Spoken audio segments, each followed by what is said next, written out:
Prophet said, لا تقوم الساعة حتى تزول الجبال عن أماكنها. The end of time won't come until you see mountains removed from their places. When I was in Mecca, there's mountains have been removed from Mecca. Quwa'iqan, one of the mountains that's known as the Ahad al-Akhshabain.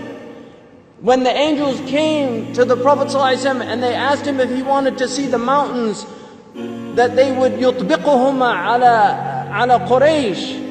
One of them was Abi Qubays and the other was Quwa'iqan. Quwa'iqan has been removed. It's gone. It's no longer there. The mountain is gone. A mountain that the Prophet ﷺ walked in its shade. A mountain that the Prophet ﷺ probably climbed as a boy.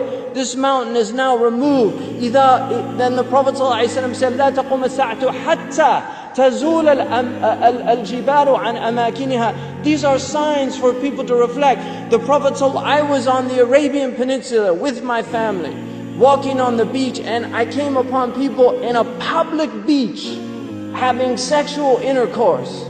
In a public beach on the Arabian Peninsula. I'm not making this up. This is the level of fasad that is happening on our planet. The Prophet ﷺ said, لا تقوم الساعة حتى يتحارج الناس تحارج الحمير. That the end of time won't come until people are like animals openly.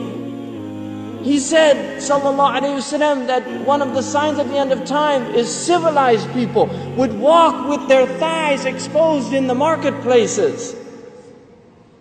بادية الأفخاذ في الأسواق. People, pens, he said, would be everywhere. He said that people, out of their love of the world, you would get two-income families. That people would be two-income families. That he said a woman will out حرصا على الدنيا تعين زوجها على التجارة. Out of love for this world, she'll work like her husband to earn livelihood, neglecting the children. Some people are forced to do that. And there's no blame on that. But there's people that just out of love of dunya, they will abandon their children and go out. These are the things that are happening around us. He told us that towards the end of time, you will see the people of the ala, ri'asha yatatawaluna fil bunyan. He said there will be poor people who were the desert people, and they were poor and they were taking care of goats and animals, and then they'll begin to build huge buildings. These are signs before your very eyes. We're seeing signs of our Prophet ﷺ.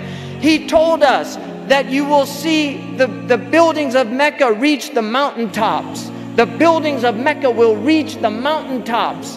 And this is happening in our lifetime. When I first went to Mecca, there were no buildings even close to the tops of the mountains of Mecca. And now it's filled with buildings that are beginning to reach the mountaintops. I was on one of the tallest mountains in Mecca, and you can see the clock tower now surpasses the mountains. The Prophet ﷺ said in a hadith, he said, إِذَا رَأَيْتُم مَكَّةَ بُعِجَتْ كَظَائِمًا. If you see Mecca, if you see its mountains with holes pierced through them, this is what it means. بُعِجَتْ كَظَائِمًا وَيَتَسَاوَى بُنْيَانُهَا رُؤُوسَ جِبَالِهَا. And you see the buildings reach or in a riwayah ta'lu, they will actually surpass the mountaintops. And then he said, فَقَدْ أَظَلَّتَ السَّاعَةُ. It means that the sa'a has cast its shadow.